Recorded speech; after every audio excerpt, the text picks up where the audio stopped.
திரு ஆசீர்வாதம், பிரதமரினுடைய பேச்சு அப்படின்றது மறைமுகமாக திமுக கூட்டணி கட்சிகள் வைக்கிற விமர்சனமா இருக்கு. இன்னும் துலக்கமா பேசணும்னா தமிழ்நாடு அரசு வைக்கிறதுக்கான விமர்சனமா இருக்கு. ஆனா அது ரொம்ப மேலோட்டமாக இருக்கு அப்படின்ற விமர்சனமும் இருக்கு. இப்ப நீங்க அதிக நிதி கொடுக்குறோம், ஷேர் கொடுக்குறோம்னா டோட்டல் பட்ஜெட் அதிகமாயிட்டு இருக்கு. இப்ப நீங்க உற்பத்தி அளவு இதெல்லாம் கம்பேர் பண்ணி தான் சொல்லணும்.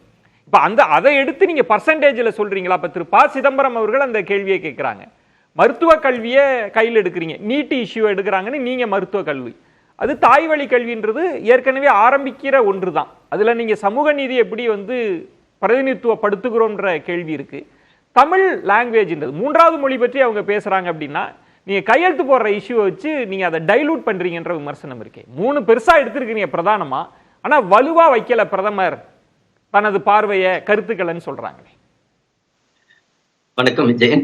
அதாவது இன்னைக்கு நம்ம சார் பேசும்போது 3 இஷ்யூ அவர் தொட்டாரு. அதே அதாவது தாய்மொழியில் பாடத்திட்டம், அதுக்கப்புறமேட்டு தாய்மொழியில் கையொப்பம், அப்புறம் 3 மடங்கு நிதி ஒதுக்கீடு செய்துள்ளோம் அப்படின்னு. இப்ப 3 மடங்கு நிதி ஒதுக்கீடு அப்படின்றதுக்கு புள்ளி விவரங்கள் கொடுக்கப்பட்டுள்ளன. அது ஒவ்வொரு தடவையும் திரு நரேந்திர மோடி அவர்கள் இதுக்கு முன்னாடி 2024 ஜனவரி 2 அன்னைக்கு திருச்சி ஏர்போர்ட்டை இனாகுரேட், அந்த புது டெர்மினல் இனாகுரேஷன் பண்ணும்போது தொடர்ந்து ஒவ்வொரு தடவையும் அதுக்குரிய தரவுகளை அவர் சொல்லிக் கொண்டே இருக்கிறார்.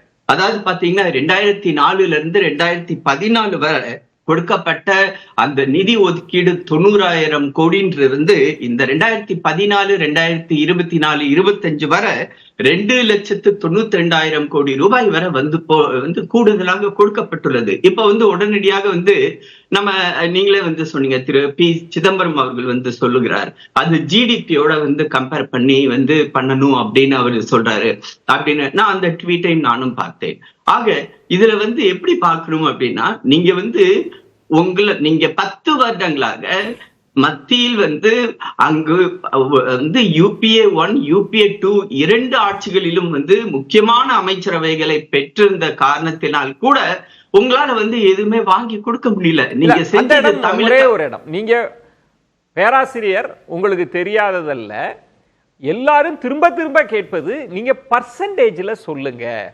நீங்க நம்பர்ஸ் இப்ப நேற்று இப்போ 10 வருஷத்துக்கு முன்னாடி 50 ரூபாய் கூலி கொடுத்துருக்கலாம், இன்னைக்கு 100 ரூபாயா இருக்கலாம்.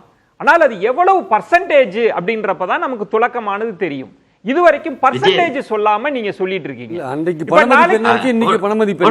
அது எல்லாமே சேர்ந்தது தானே. நீங்க எவ்வளவு ஷேர் வருதுன்றதுதான் கேள்வி. அதை பிரதமர் அட்ரஸ் பண்ணலான்றாங்க.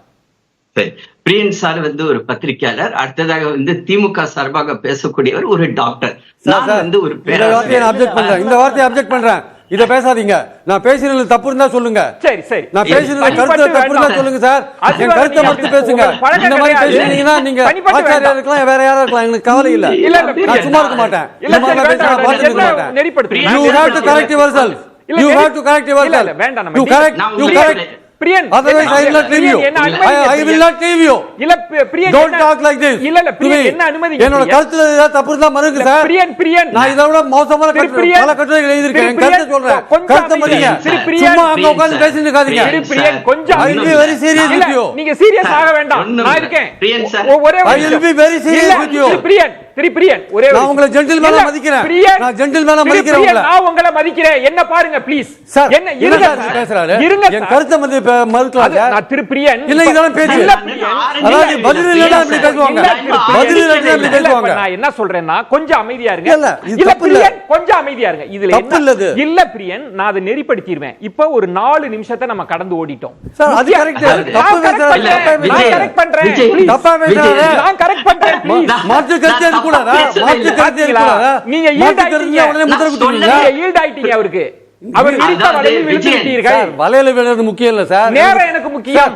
நான் நெறிப்படுத்துறேன் சார். முக்கியம் சார். நான் நெறிப்படுத்துறேன். நான் அது தவறுன்னு சும்மா ஒரு பேசிட்டு இருக்காரு. என்ன அனுமதிங்க சார் ப்ளீஸ் சார். பேராசிரியர், உங்களுக்கு அந்த பழக்கம் இல்ல. கருத்துக்களை எதிர்கொள்வோம். பந்து வீசுறவங்களை அடிக்க வேண்டாம். பந்து அடிப்போம்.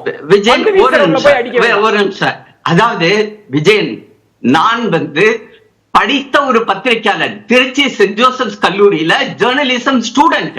பத்திரிகையாளர் அந்த வார்த்தை இருக்கு இல்லீங்களா, அது வந்து ஏதோ ஒரு அன்பார்லிமெண்டரி வார்த்தை மாதிரி பிரியன் சார் வந்து கோபப்படுறது அது என்னையும் பாதிக்கக்கூடு. நான் வந்து இதுல ஏன் சொல்றேன்,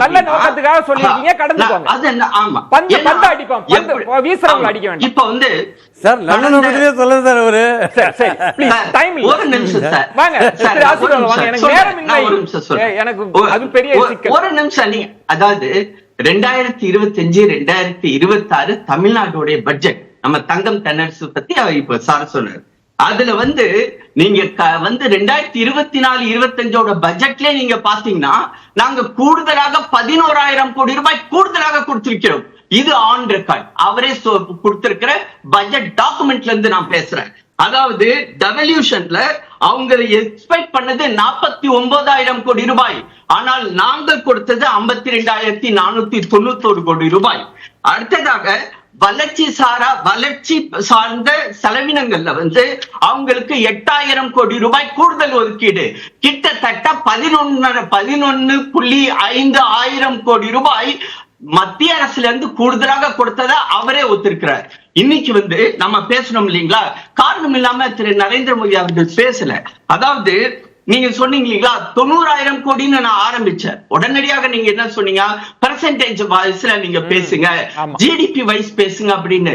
சார் இன்னைக்கு வந்து நம்மளுடைய பட்ஜெட்டுடைய சைஸ் வந்து இன்க்ரீஸ் ஆகிட்டு தான் இருக்கும்.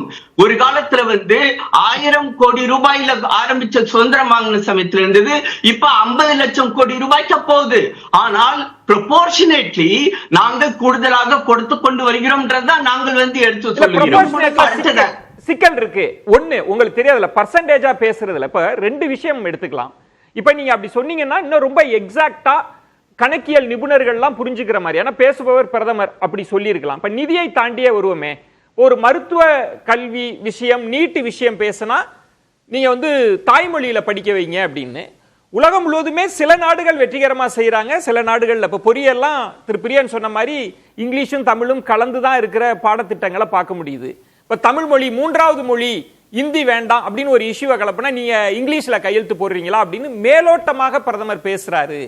ரொம்ப கான்கிரீட்டா ரொம்ப எவிடென்டலா நீங்க எதிர்வினை ஆற்றலன்னு சொல்றாங்களே, ஒரு ஆதாரத்தோட எதிர்வினை ஆற்றல பிரதமர்ன்றாங்களே. ஒரு நிமிஷம் விஜயன், அதாவது வந்து தன்னுடைய தாய்மொழியில கையெழுத்து போடுறது, இதுக்கு ஒரு உதாரணம் சொல்றேன். நான் வந்து இதற்கு முன்பு அரசு அதிகாரியாக இருந்தேன். நான் என்னைக்கு வந்து சென்ட்ரல் கவர்மெண்ட்ல மினிஸ்ட்ரி ஆஃப் ஹோம் அஃபேர்ஸ்ல ஜாயின் பண்ணணும், அன்னில இருந்து இன்னைக்கு வரை நான் தமிழில் தான் கையெழுத்து போட்டு இருக்கிறேன். அதே எங்களுடைய மினிஸ்ட்ரி ஆஃப் ஹோம் அஃபேர்ஸ்ல ஹிந்தி இம்ப்ளிமெண்டேஷனுக்கு ஒரு துறை இருக்கிறது. என் மேல வந்து ஏன் நீங்கள் தமிழில் வந்து கையெழுத்து போடுகிறீர்கள் அப்படின்னு என்னுடைய இன்கிரிமெண்ட்டை நிறுத்தி வச்ச காரணமும் உண்டு. ஏனென்றால் நான் தமிழை நேசிக்கிறேன், என்னுடைய தாய்மொழி. அந்த தாய்மொழியில் நான் கையெழுத்து போடுவது என்னுடைய உரிமையாக நான் பார்க்கிறேன். உங்க தமிழ் உணர்வை நான் மதிக்கிறேன், ரெஸ்பெக்ட் பண்றேன். நான் எடுத்துக்கிறேன். ஒரே ஒரு கேள்வி, நீங்க தான் சரியான நபர். ஏன்னா மத்தியில் அதிகாரத்தோடு நீங்க தான் இருக்கிறதுனால எத்தனையோ கடிதங்கள், கடித போக்குவரத்து இந்தி மொழியில வருது. தொடர்ந்து சு வெங்கடேசன் போன்ற எம்பிக்கள், திமுக சார்ந்த எம்பிக்கள்லாம் வலியுறுத்தி திரும்ப இங்கிலீஷ்ல வருது, திரும்பவும் இந்தியிலேயே இருக்கு கடித போக்குவரத்து. நீங்க இவ்வளவு உணர்வோட இருக்கிறீங்க, நீங்க தான் டெல்லியிலேயே அதை தடுத்து நிறுத்தணும். இந்தியில எல்லாம் அனுப்பக்கூடாது, ஒன்னு ஆங்கிலத்தில் அனுப்புங்க இல்ல தமிழ்ல அனுப்புங்கன்னு நீங்க தான் இன்சிஸ்ட் பண்ணுவாங்க. குட் விஜயன், அதாவது வந்து எந்த துறையில இருந்து வருகிறது அப்படின்றத நம்ம பார்க்கணும். ரயில்வேல அதிகமா இருக்கு, அப்புறம் பேங்கிங் செக்டர்ல அதிகமா இருக்கு. இல்ல முக்கியமா நான் வந்து இன்னைக்கு இந்த நிகழ்ச்சி தமிழ்நாட்டை சேர்ந்தவங்க விஜயன், ஒரு நிமிஷம். இந்த விஜயன் இன்னைக்கு பாம்பன் பாலத்தோடைய இந்த நிகழ்ச்சி இருக்கு இல்லைங்களா, நான் வந்து ஒரு ரயில்வே உடைய முன்னாள் அதிகாரி. ராமேஸ்வரத்துல நான் வந்து ஆய்வு மேற்கொண்டவன். இந்த பாலத்துல உள்ள அந்த டெக்னிக்காலிட்டி இந்த உலகத்திலேயே, அதுவும் குறிப்பாக ஆசியாலேயே மிக அருமையான ஒரு தொழில்நுட்பத்தை கொண்டு வந்துள்ளார்கள். ஆனா அந்த இடத்துல வந்து நீங்க சொல்றீங்க இல்லைங்களா, இந்தி மொழி செம்மொழியில் கடிதம் வந்தது அப்படின்னா அதுக்குரிய நான் வந்து அதை யாரிடம் சேர்க்கணுமோ கண்டிப்பாக நான் சேர்க்கிறேன். ஆனால் அதே சமயத்தில் ஒரு பாடத்திட்டத்தை, அதிலும் குறிப்பாக தமிழை நேசிக்கக்கூடிய தமிழர்கள் படிக்கக்கூடிய அந்த பாடத்திட்டத்தை தமிழில் மருத்துவக் கல்லூரி கொண்டு வருவது என்ன பிரச்சனை? நீங்கள் தமிழ் தமிழ் தமிழ் என்று பேசுகிறீர்களே, அந்த தமிழுக்கு செம்மொழி என்ற ஒரு அந்தஸ்தை வாங்கி கொடுத்து விட்டதற்கு பிறகு நீங்கள் அந்த தமிழுக்கு என்ன செய்துள்ளீர்கள்? அதுதான் எங்களுடைய கேள்வி.